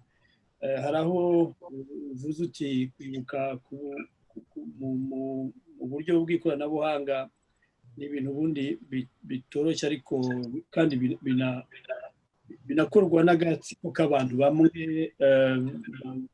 kubera ibikoresho, kubera ubumenyi bw'ikoranabuhanga. Hari abantu bashobora kwifuza kwibuka mu mirenge no mu turere, bikaba byabagora kubera nyine amikoro ajyanye n'ibikoresho. Ntabwo nuko wenda umuntu atabitekerezaho cyane, ariko kugira ngo ubone ibikoresho, kugira aho ugira contact n'abandi bantu ku isi, bisaba kwigomwa byinshi. Bisaba amafaranga, bisaba computer, bisaba internet, bisaba umuriro, bisaba n'ibintu utabaza abantu bamwe ngo babibona ako kanya. Bikaba rero ari ikibazo koko uburyo bwo kwibuka. Nagira ngo mbonere aha ngaha niba Ahishakiye akitwumva, hari umushinga wigeze kubaho mu Rwanda wo guha telefone abarokotse jenoside benshi bashoboka, kugira ngo bajye bahanahana amakuru, nka kimwe mu gikoresho gishobora kubafasha guhanahana amakuru. Nkaba narigeze no guparticipa muri uwo mushinga hamwe na ARG, twohereza telefone twabashije kubona ahangaha nka igihe mu Bubiligi mu Burayi kuko abantu benshi bo hirya no hino baparticipiye. Nagira ngo mboneraho mbwire abayobora ibuka hano mu Burayi icyo kintu bagitekerezaho ko bashobora kujya bafasha wenda abari mu Rwanda igihe bishobotse mu bintu bijyanye n'ikoranabuhanga kugira ngo abantu bahanahana amakuru. Ni ikintu turi muri mu isi igeze aho ngaho. Ako ni agakomantere narishyizeho, sinzi niba naba nibeshye ayishakiye. Murakoze, tubonereho tunabashimire rwose Karirima uruhare mwabigizemo.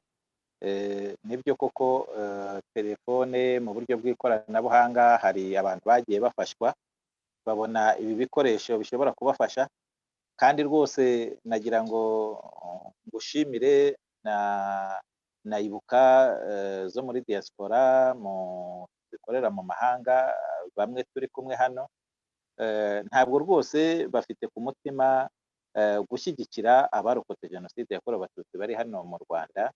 No mu mwaka ushize twakoranye igikorwa gikomeye cy'ingenzi kijyanye no kuremera abarokotse jenoside bagizweho ingaruka zikomeye n'icyorezo cya COVID-19.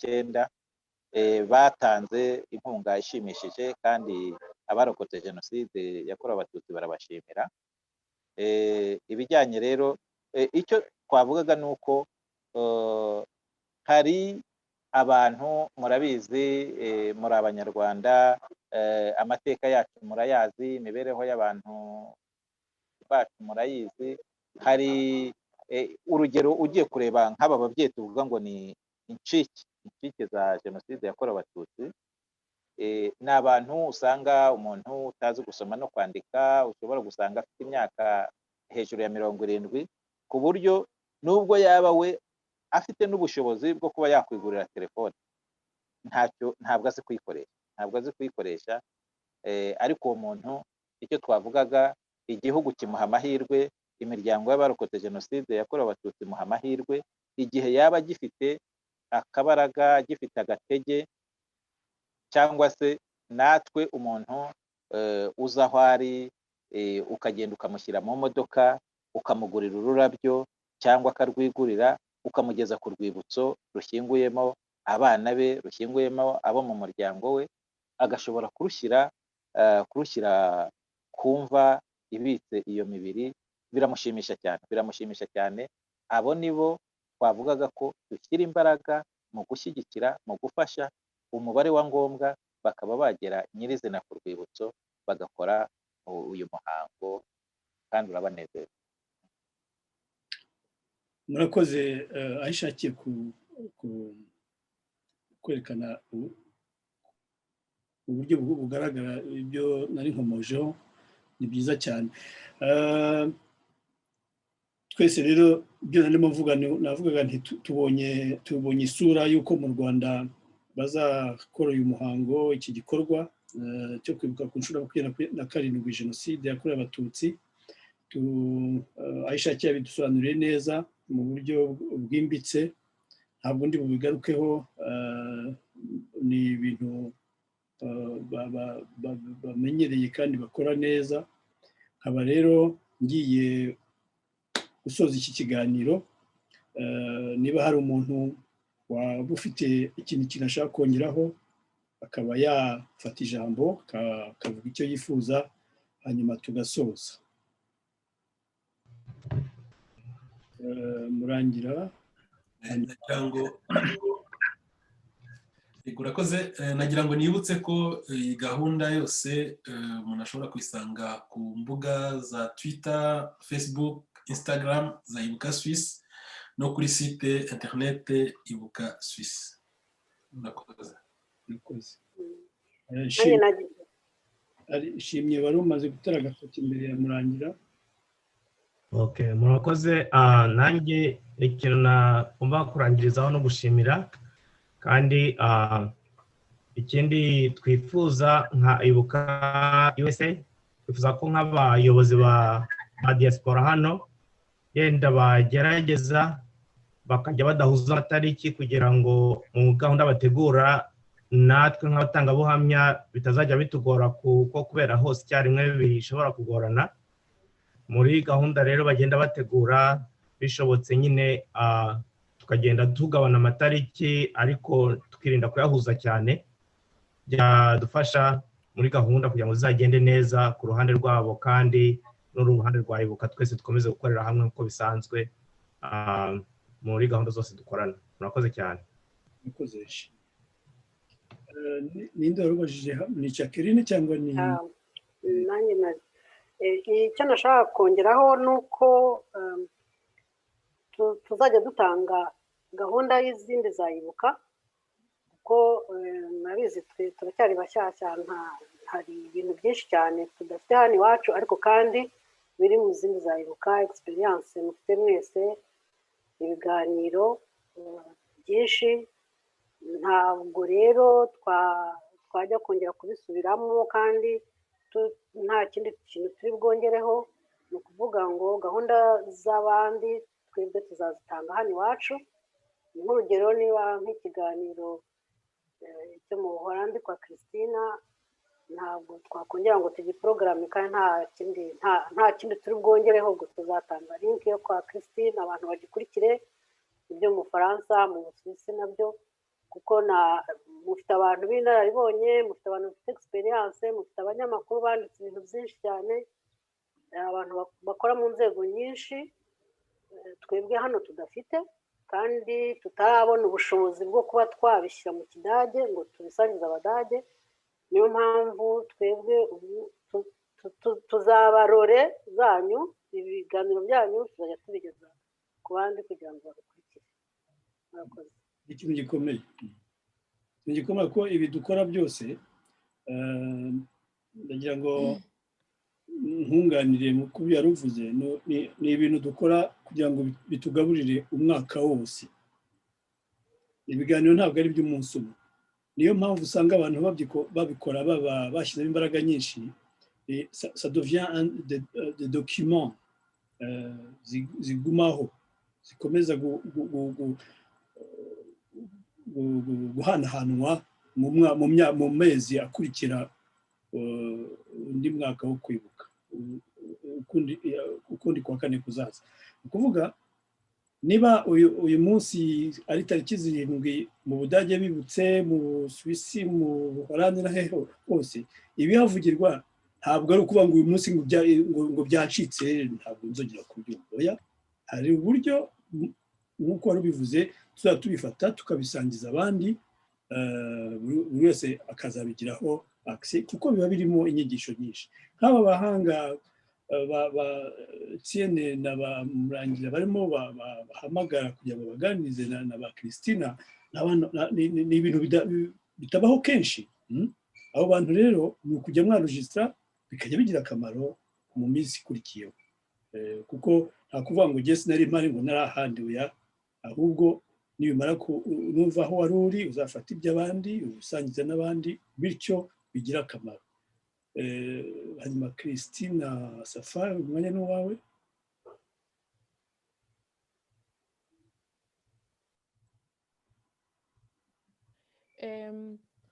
Murakoze Karirima. Nagira ngo ni akantu gatoya nagira ngo nongereho, nshishikariza abantu kuzitabira ibi biganiro rwose hirya no hino, bakidisiponibiriza bakazumva ibi biganiro bizaba kuri uyu munsi wo kwibuka abatutsi bishwe muri 1994. Hanyuma tukabihanahana nk'uko mumaze kubivuga, tukabihanahana hirya hino. Twebwe nka Ibuka Europe tugira urubuga twagiye duhanahana amaporogaramu yose ku buryo tuzajya duhanahana hirya no hino. Abazakoresha amazumu tukaboherereza amalinke vuba. Ubundi natwe ibyacu hano mu Buholande biri kuri Twitter, biri kuri Facebook, biri kuri no kuri YouTube.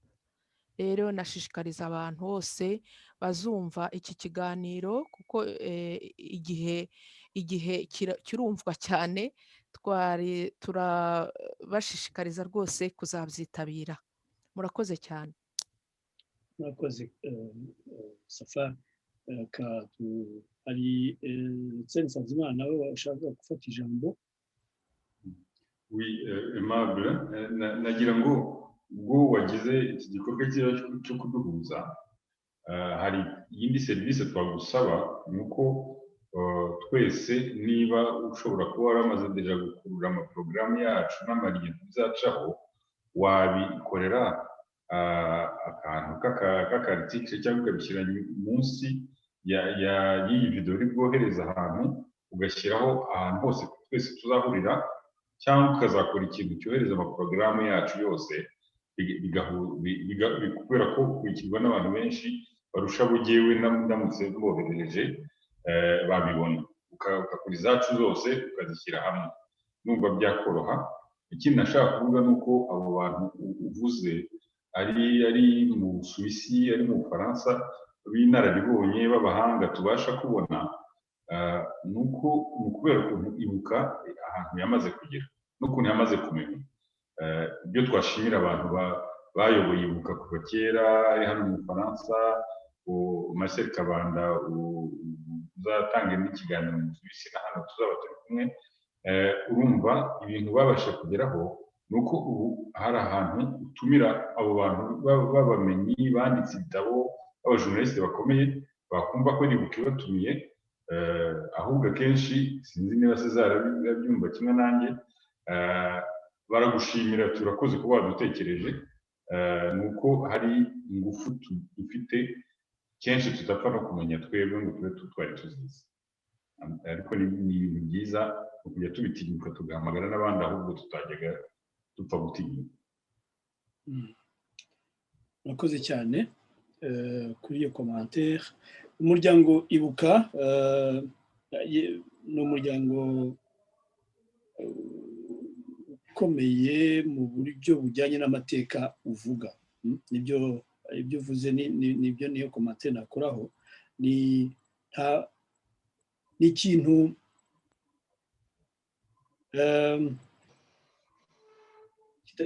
kitagirirwaho impaka. Niryo jambo navuga, ni umuryango utagibwaho impaka, ni umuryango ufite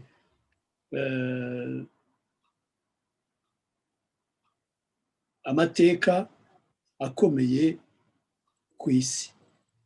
Ni umuryango ureba abantu bose bo ku isi, ntabwo ari umuryango urebwa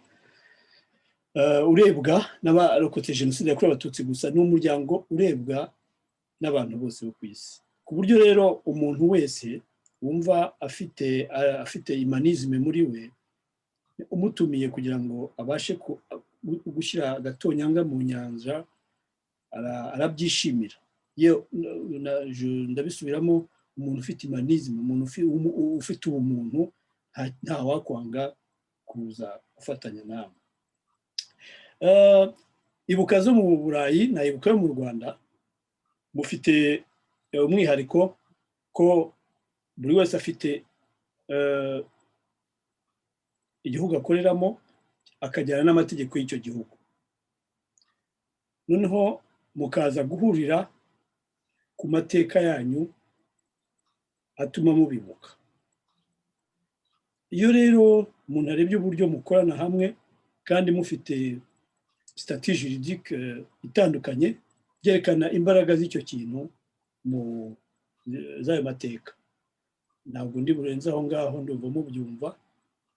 Nagira ngo mbashimire by'umwihariko kuba mwigomwe umwanya wanyu mukaza tukaganira mu buryo murimo mutegura kwibuka ku nshuro ya 27 jenoside yakorewe abatutsi mu Bufaransa, muri Amerika, muri Hollande, mu Budage, mu Rwanda no mu Busuwisi.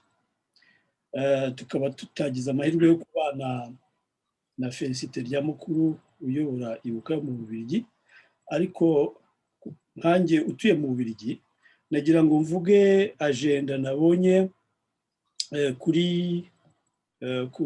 kuri ibuka yo n'ambasade byo mu Bubiligi bohereje, kugira ngo abashaka kumenya gahunda uko imeze niba mubinyemereye nayivuga cyangwa se perezida wa Ibuka muri Europe abe yabikora. Nta kibazo Aimable, ushobora kwitubwira. Kwibuka mu Bubiligi gahunda yabo iteye itya, ni tariki ya 7 Mata guhera saa 4 bazashyira indabo kuri stele ku rwibutso rwa Memoire mbese ruri Woriwe saa 4, icyo gihe hazaba ari saa 4 hano mu mujyi wa Bruxelles. Hanyuma saa 7 hazaba ku recueillement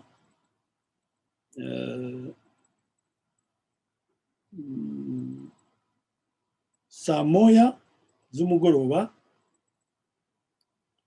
hazaba igikorwa cya Ibuka Memoire Justice kizaca cyo kwibuka kizaca kuri réseaux sociaux, kuri YouTube, umuhango wo kwibuka nyine uzayoborwa na Ibuka Belgique saa 1. En fait ni cérémonie eshatu. Saa 4 hazaba dépôt de gerbes de fleurs à la stèle érigée en mémoire des victimes du génocide contre les Tutsis. Hanyuma 13h habeho cérémonie de recueillement. Byose bizaca kuri chaîne ya ambassade ibyo bya mu gitondo en direct. Hanyuma 19h soirée de la mémoire d'Ibuka Mémoire et Justice Belgique, cérémonie à suivre en direct, donc zaca live kuri chaîne ya Ibuka Mémoire et Justice. Ni cérémonie urebye eshatu gusa mu munsi w'itariki ya 7. Niyo gahunda ufite kugeza ubu, ntabwo nta yindi ubwo ibikurikiye tugenda tubyeshanja hagati aho ngaho. Ndagira ngo bashimire dusoze Ibuka Italia. Ibuka Italia ntabwo wayimpa yitubwire ayikoherereje nkuko nabigusabye zose uze kuzishyira hamwe zihe abantu bose. Yego. Murangira mpaye ikizame kuko yanditse mu Gitaliyani. Reka ngerageze. Azaba ari tariki ya 7 guhera saa 11. Kuri gahunda hazaba hari abazavuga, abazafata ijambo barimo Consul Honoraire w'u Rwanda mu mujyi wa Milano twa Enrico Laria Mora. Hazaba hari umuyobozi umwe mu mujyi wa Milano Diana Alessandra de Marchi. Hazaba hari uhagarariye diaspora mu Butaliyani, diaspora y'u Rwanda mu Butaliyani. Hazaba hari umunyeshuri uhagarariye communauté y'Abanyarwanda b'i Roma. Hazaba hari Consul Honoraire mu mujyi wa Torino. Hari famille Igihozo nayo izagira ikivuga, bakaba bafite umutangabuhamya ni Samuel Musabyimana uva muri Ibuka yo mu Suisse. Hanyuma ijambo ry'umuhagarariye u Rwanda Son Excellence Dr François Xavier Ngarambe, hanyuma na presidente wa Ibuka mu Butaliyani Honorine Mujyambere. Gahunda ikazaba ica kuri za Instagram, YouTube na Facebook kuri ayo masaha ya saa 11 ku itariki ya 7 z'ukwa 4. Gahunda imeze gutya. Na moderateur ni Leon mu Nyirigi. Voilà. Hanyuma ugize neza kuko presidente wa Ibuka Italie nawe Honorine Mujyambere yari yagerageje kuboneka ariko nawe ntiyabonetse kubera akazi. Ubwo ndagira ngo babwire yuko twabashije kugerageza kuvuga gahunda zabo. Murakoze rero, Etienne Nsanzimana, Shimye Janson, Safari Christina, Jacqueline Blam na Murangira César, Naftali Aishakiye, rwose mbivanye ku mutima mbashimiye uyu mwanya mwaduhaye kugira ngo mutubwire uko gahunda yo kwibuka ku nshuro ya 27 izagenda. Ibi bikaba biri mu rwego rwo kugira ngo ibintu bikorerwa abacitse ku icumu rya Jenoside yakorewe Abatutsi n'Abanyarwanda bijye bimenyekana, abantu babigiremo uruhare, mesaje zirimo zibashe kumvikana, kuko nibyo ibyo dukora byose no kugira ngo abana bacu bazabeho mu buzima bwiza buruta ubwo twebwe twabayemo, kuko umuntu aba ashaka ko uko bigenda bikora biba byiza kugira ngo bibe bibi. Ni ibyo ngibyo, niyo mpamvu rero izi gahunda nk'izi zigomba kumenyekana kugira ngo zitange umusaruro mwiza. Mbijeje rero yuko mbigeza kubo ngomba kubigezaho, namwe mugire imyiteguro myiza yo kuzibuka ku nshuro ya 27 mu mutuzo Jenoside yakorewe Abatutsi. Umugoroba mwiza, murakoze cyane. Imana y'u Rwanda ikomeze ibarinde. Murakoze cyane Karirima, namwe mwese murakoze muvandimwe Karirima. Murakoze, bye bye. Murakoze.